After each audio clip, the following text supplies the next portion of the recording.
Good evening. Welcome to LTV's Shadows.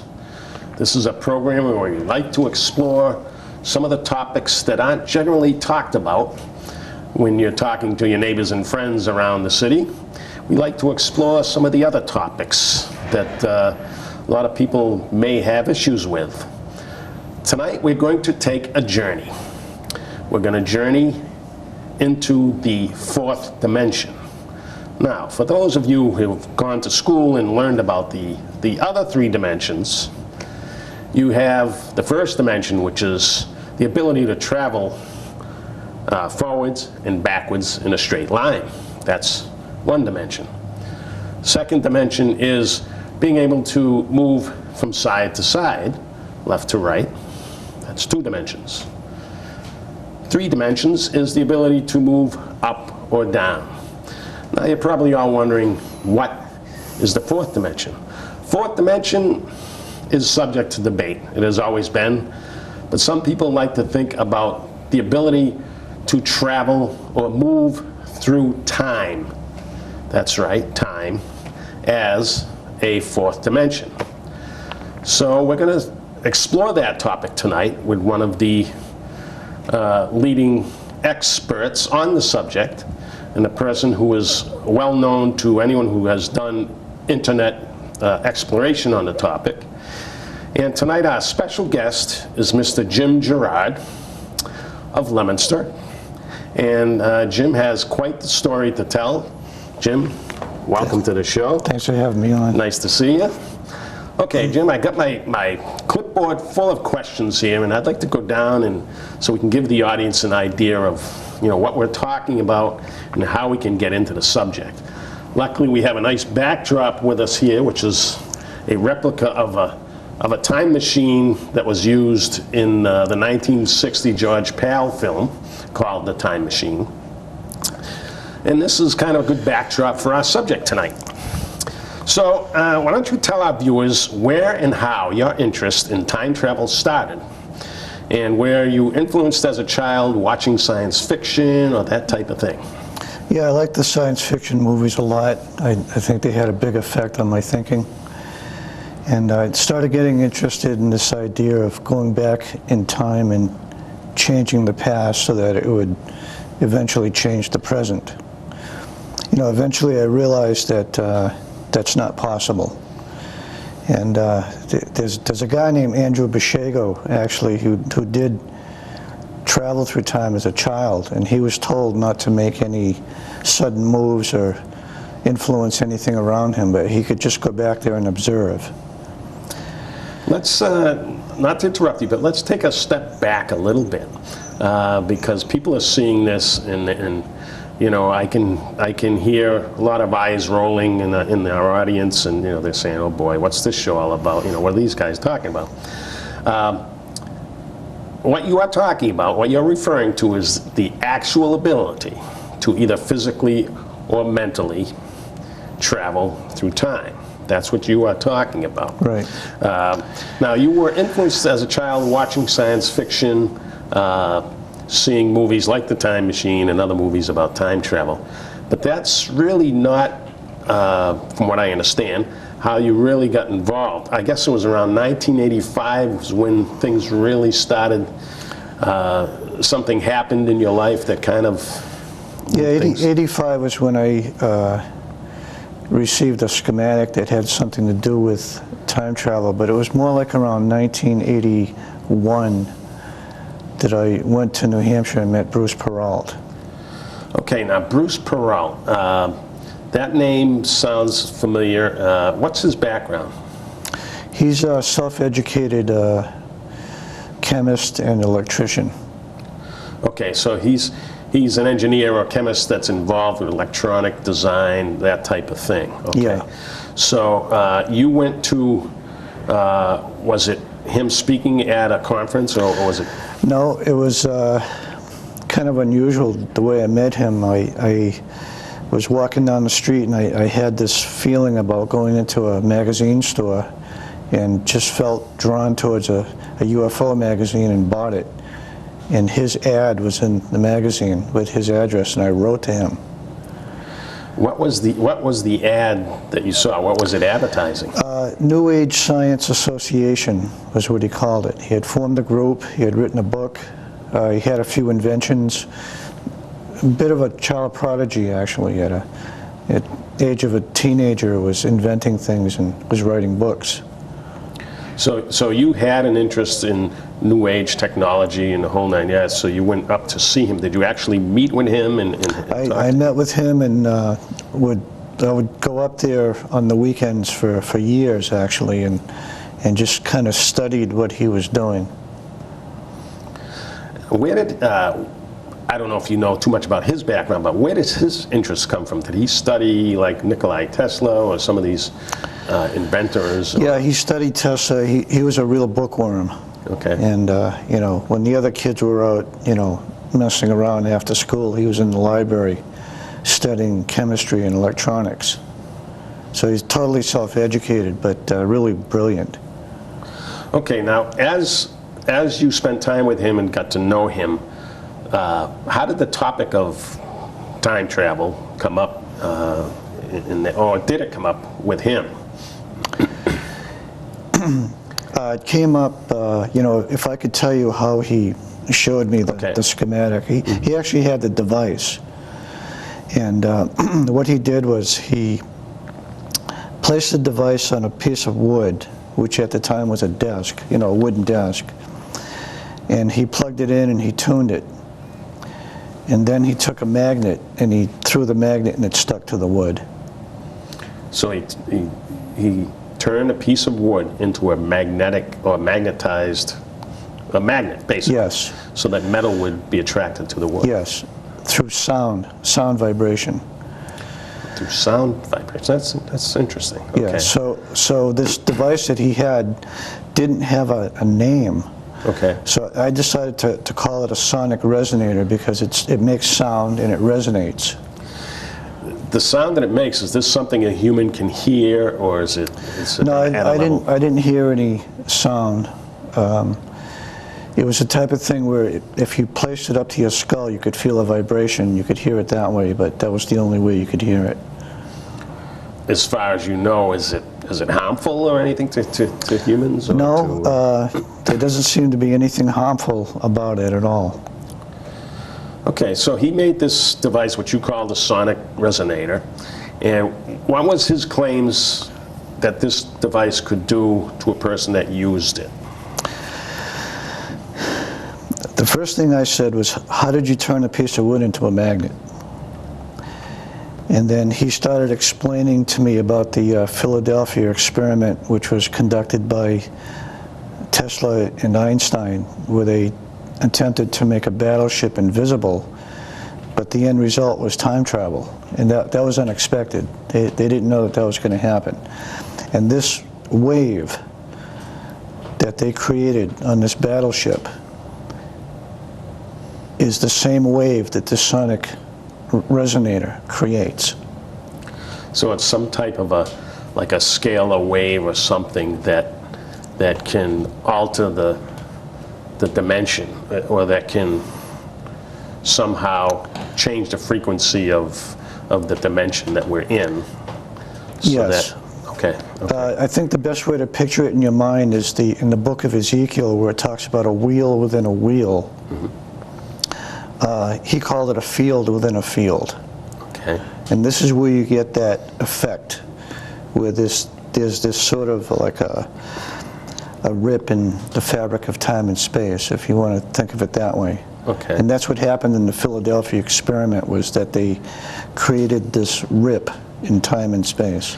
Now, you talk about the Philadelphia experiment that was done in the 1940s, I guess, whenever it was, where they attempted to make a destroyer, I thought it was, maybe a destroyer. They tried to make it radar invisible, yes. Correct? So that it wouldn't show up on radar. And also invisible to the eye. Okay, very good. So they tried to do this as a cloaking device, yes. for lack of a better term. It was just basically a military attempt to cloak. Okay. And that part of the experiment is well documented. I guess. But then it goes into another realm where supposedly the sailors that were on board the ship at the time ended up, supposedly the story goes that they were transported, or the whole ship was transported to another location, another time. Is that true? Yeah, that's what happened. And then, you know, on re-entry, there was a lot of problems with, you know, bodies of men merging with metal and things like that, which is kind of an indication that the experiment was rather unstable. So if somebody wanted to look up the Philadelphia experiment on the internet and do some research, there's a lot of sources out there about that, and where they can learn more about that particular. I believe the destroyer was, I remember reading the book many, many years ago. I think the destroyer was called the USS Eldridge, I believe was the name of the destroyer that they did the experiment on. But both Einstein and Tesla were involved in the mechanics or the engineering of this. I guess they put giant generators on the ship to try to create a magnetic field. And, the frequency and the energy was quite high. Okay, so Bruce Perot was very interested in that experiment. We kind of got off the beaten path a little bit. So he was interested in that whole experiment and what happened in that experiment. And so is that how the whole time travel aspect of the sonic resonator started to come about, or? We'd had a huge interest in UFOs up until that point. We were kind of studying ley lines and tectonic plates and geoscience and Tesla physics and electronics and chemistry and grid points and things like that. So we were really studying a lot of subjects at that time. For some of our viewers that don't know, Nikola Tesla was a scientist, engineer that created direct current. Is that correct? Or alternating current? Alternating current, right. Edison created direct current, okay. And I believe Edison is getting a great deal of credit nowadays because of the enormous amount of gadgets that we use now that are DC and use batteries. Right. So I think he's getting credit now. Okay, so Nikola Tesla created alternating current because it was a much safer, cheaper alternative for getting electricity to residents and customers in large areas, but Tesla also did many other experiments in free energy and being able to draw energy out of the atmosphere, that type of thing, which is well documented. You could go online and read tons of material on Nikola Tesla. This is well documented technology that actually exists, but that for some reason was pushed under the rug and is not used at all today by the mainstream. So you're looking at grid patterns and geotechnology, the whole thing with the Earth and grid patterns on the Earth. Now, how did that come about? How does that incorporate with this electronic device that you were working on? One of the things that happened was I put the schematic out there and showed it to a lot of people, but I found that it was very difficult for me to try and convey this idea of how this device created the same wave that was created in the Philadelphia experiment. And the ones that understood it were the electricians. So it's a little difficult to understand how it works exactly if you just look at the schematic and try to understand how it works, or maybe build a device and try it yourself. So that's been part of what's been happening up until this point, although there have been a couple of people that looked at it and understood it. Okay, before we go that far, this device, which we'll show a picture of as we're talking here, which was made from this schematic that Bruce Perot designed, this device alters the magnetic fields, the the scale of energy that these fields generate, it alters that energy or that magnetic field that surrounds it. And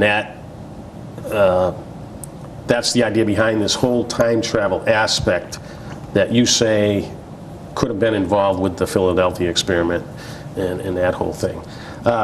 Okay, so Bruce gave you a copy of his schematic for this device, is that correct?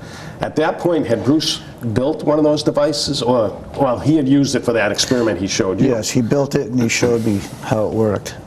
Okay, so you had this schematic. So then, can you tell us about this next gentleman that comes into the story? His name is Steve Gibbs, I believe. How did his connection come about? Steve Gibbs was a researcher in time travel, and there was a article in a Canadian magazine that I picked up on and found out his address and wrote to him and called him on the phone, and I said, you know, I have this schematic, you might be interested in it.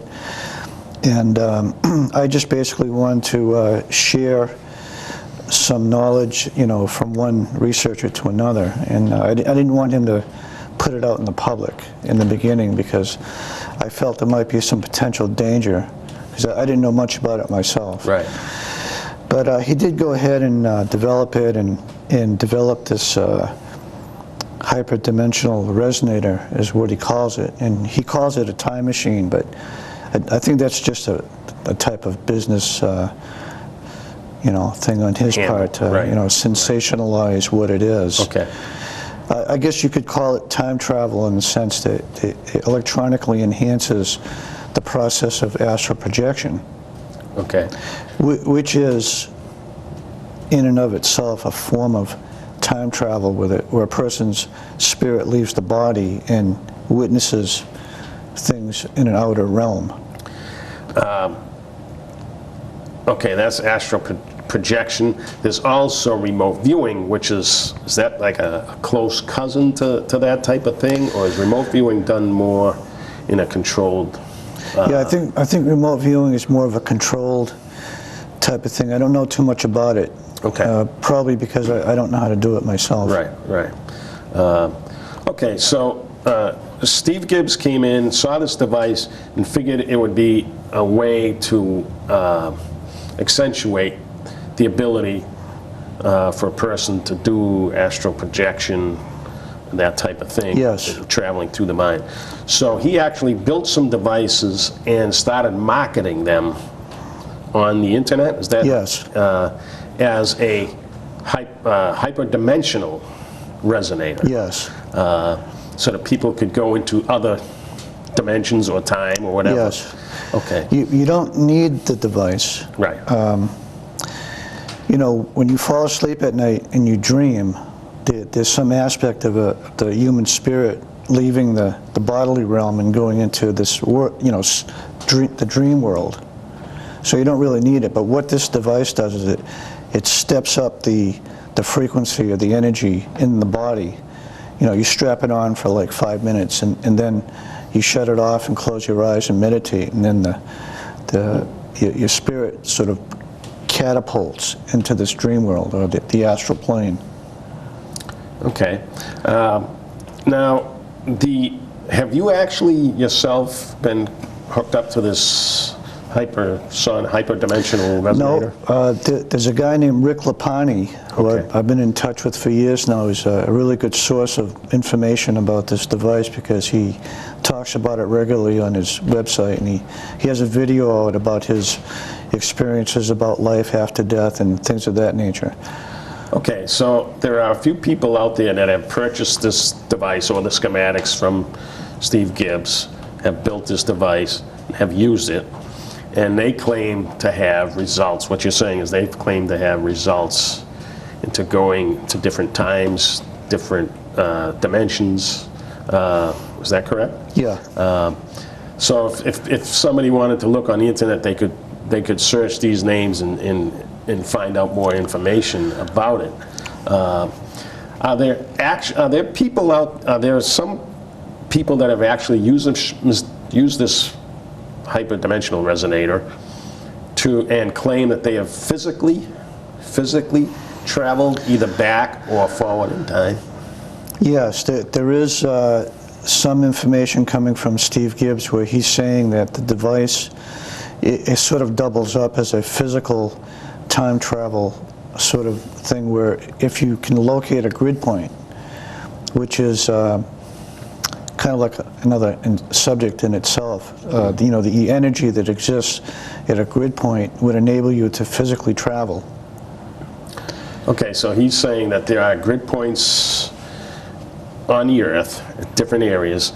There are some grid points that make it much easier. They're almost like a portal where you could utilize that grid point. It's a portal. To travel somewhere. Yes. Maybe sort of not quite like a black hole or something like that, but it's just a grid point that makes it much more advantageous to travel through time or wherever they're going. Yeah, the energy that exists in these grid points, if you could picture in your mind how it works, it's two lines of energy that crisscross in the form of an X. And right at dead center of that X is the grid point itself. And this type of energy, you know, coupled with the HDR being strapped on, allows the physical time travel. Okay. At this point, I know Jim is also an artist when he's not doing research and this type of thing. He's created quite a bit of artwork, which we'll show as we're talking here, and you've incorporated some of these ideas into your artwork. And you've had showings, right, at some local museums and different areas. Your artwork, it's all done in pencil, is that correct? Pen and ink and colored pencil. Okay. And you do this artwork is your way of expressing your ideas about this whole thing, and it's really interesting. I really like it. And if you look closely in some of this artwork that we're showing, you've actually incorporated the schematic.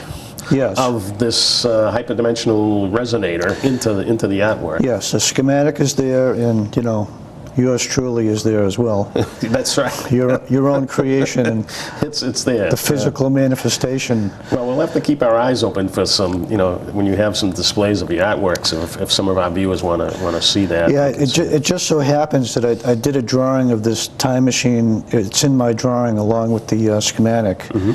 And I put a lot of other clues in there that I don't know if people picked up on it, but I had some dice in there that it was 999. It was three sets of dice, each with the numbers 999, which is 666 upside down. Okay. Yeah. Okay. Now, this schematic that we've been talking about, we were alluding to, there are certain factions that are selling this online where you can go to your Radio Shack store and buy the components and build one of these yourself. There's actually people that are actually selling this device online all put together? Okay. The device, as far as I know, has never been reproduced. Okay. Part of the reason for that was I received the schematic, but I never got the values of the pieces. So that's a big problem for people that are trying to build something without the values of the components. Right. But then there are some, you know, like Steve Gibbs, who was able to figure it out. Okay. And then what Steve Gibbs did was he added several more stages of the sonic resonator once he had it perfected. Okay. And I think that's why he's calling it the hyper. Right.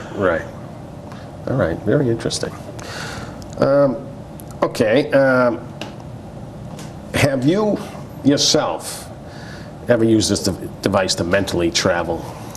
No, or physically? Bruce Peralt showed me the device, and he turned a piece of wood into a magnet, and that was basically it for me. Okay.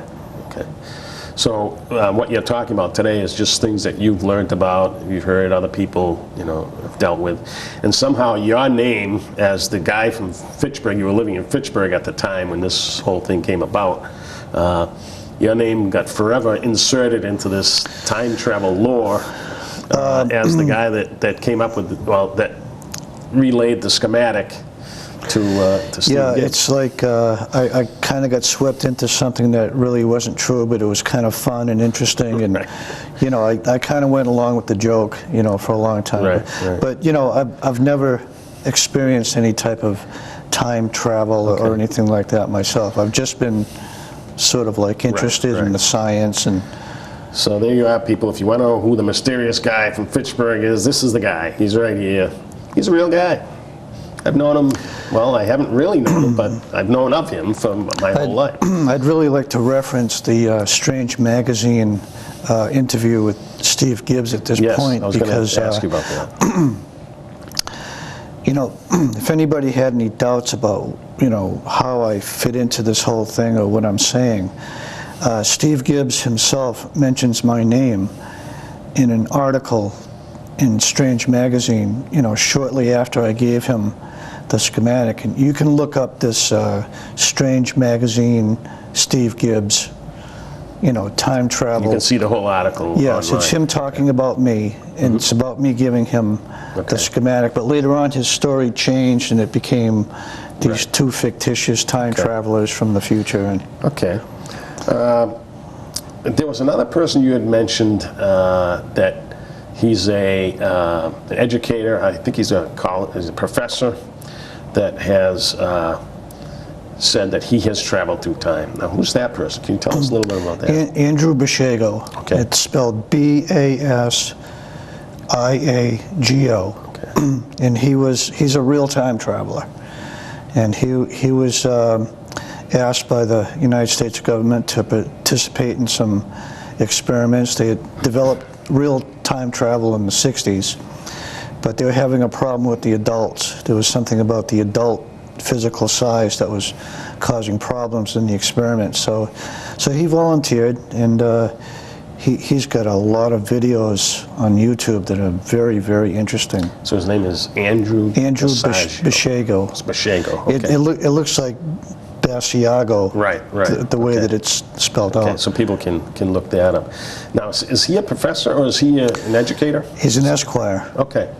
He's a high-level lawyer, actually. Oh, okay. So he's very qualified to speak on it. Plus, he's had the direct experience of actually traveling through time. And this guy claims that he did it as a child, as an experiment with the army or with the service, the government somehow. I'm not exactly sure which department, but they had perfected it, and at first it was just basically like a window where you can see. Almost like a Stargate type of thing. Like a Stargate, Right. you know, same principles, I think. Okay. Same scientific principles as the Stargate.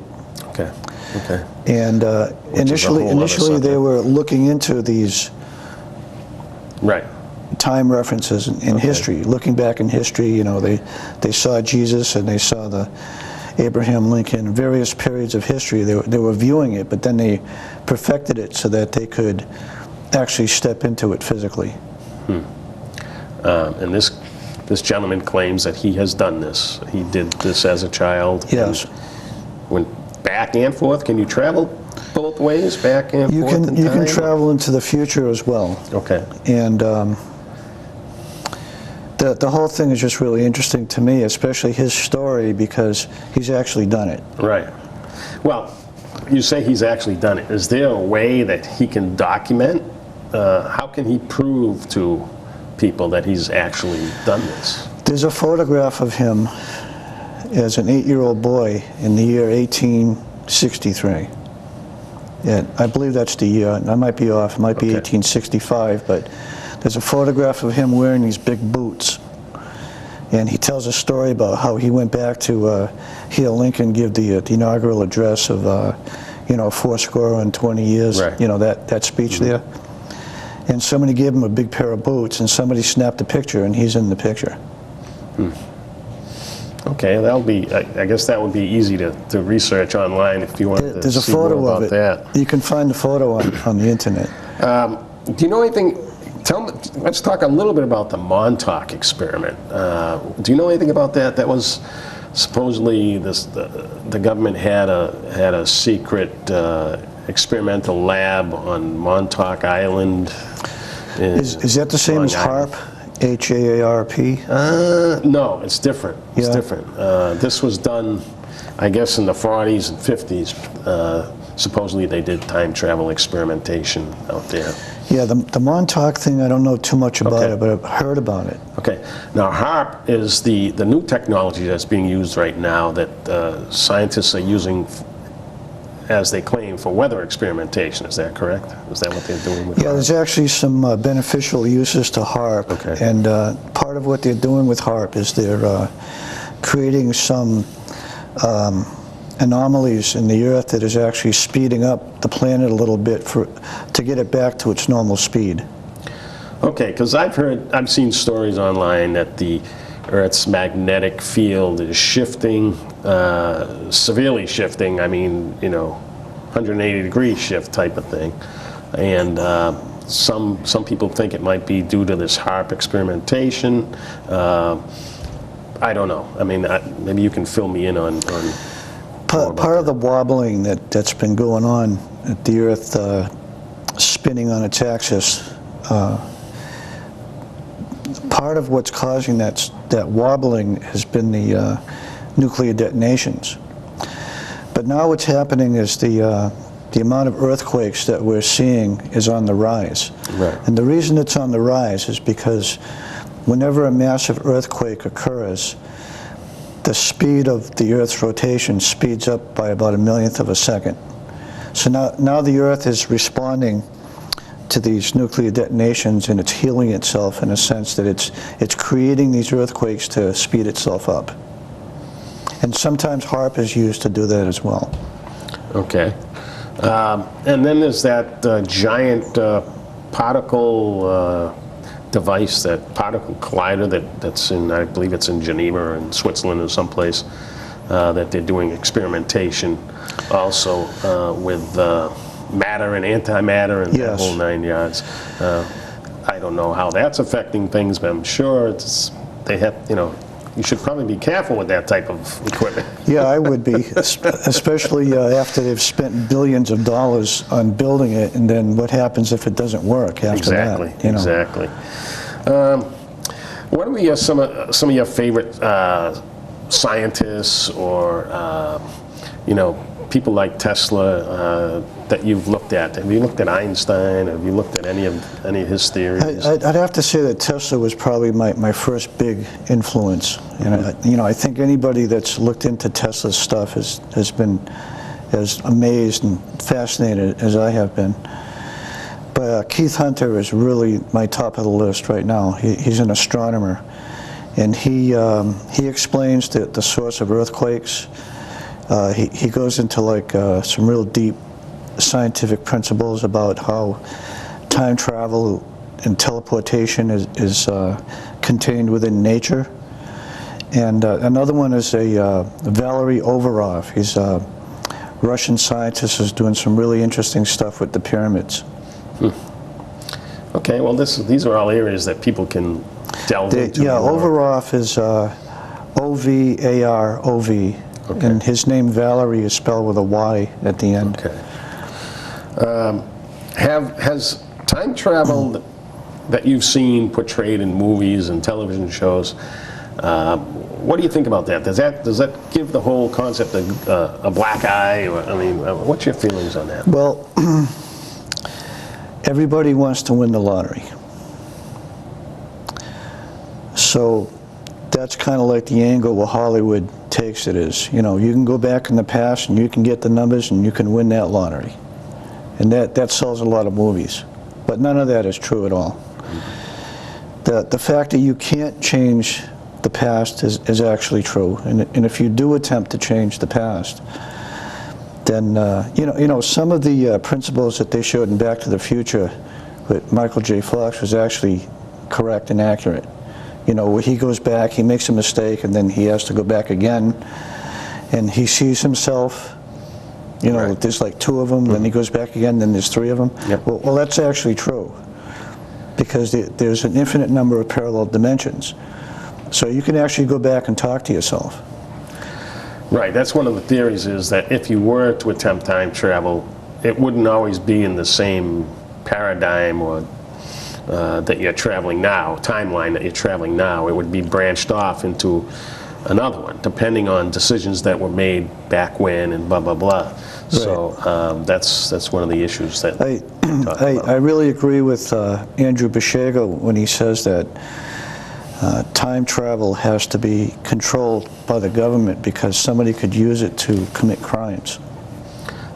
I could see that. Yeah, so it would have to be controlled. It would have to be under a controlled supervision so that these rifts in the time stream don't start happening, and then you're always having to send somebody back to correct it. And we all know that Hollywood has used that many times with the Terminator movies and Star Trek movies. Right. They've used that aspect. They've actually got, you know, a good portion of it pretty accurately. Right. Jim, what are you, off the top of your head, do you have any favorite websites that you visited that you think would be of interest to some of the viewers? Yeah, besides the Keith Hunter and Valerie Overoff, there's a hypnotist by the name of Dolores Cannon. And she's putting some really interesting ideas out there about like a duplicate Earth where it's exactly like this one. And some of us go there and some of us stay here. Is this duplicate Earth in another timeline or another paradigm or something? Yeah, okay. It is. Okay. It's something that's been created by people who just want to you know, meditate and be peaceful and just you know, because I don't think there's really going to be any kind of compromise between the two different ideas that exist in the world. And that's where you were talking to me about the idea of when somebody makes a conscious decision to, like, get up out of their chair and walk over there, or get up out of their chair and walk over here. That changes everything down the line. Every thought and every desire and every action that you have creates a new timeline. So that's why I really believe that this whole idea of parallel dimensions is actually right here in our understanding, but that the way that we were brought up was, the way things were explained to us, it always seemed like it was a million miles away. You know, like in the Genesis, it talks about, in the beginning there was the void, and God spoke to the void, and it created the material world. But my feeling about that is that we're in the void right now. That our thoughts are agitating this void, and that our thoughts are manifesting. Right. That the void is manifesting our thoughts and our desires, and that direction that it goes in is continuously changing, like a fish swimming this way and that way. Okay, yep. Well, very interesting. It's definitely some food for thought for our viewers out there. And I know we're running a little short on time here, so we're going to have to wrap things up. But I want to thank you for coming on the show today and talking to us about this whole concept, which is it can be a very difficult concept to get a grasp on. And like I said, you know, some people just fluff it off, but there's a lot to it. There's a lot more to it once you start thinking about it. A lot of layers. A lot of layers. It's like the endless onion. You know, you're peeling back more and more layers. But thank you, Jim, for coming. And I would like to take this opportunity to thank our viewers for watching Shadows, and stay tuned for future episodes where we'll delve into other topics that are lurking in the shadows. Thank you, and good evening.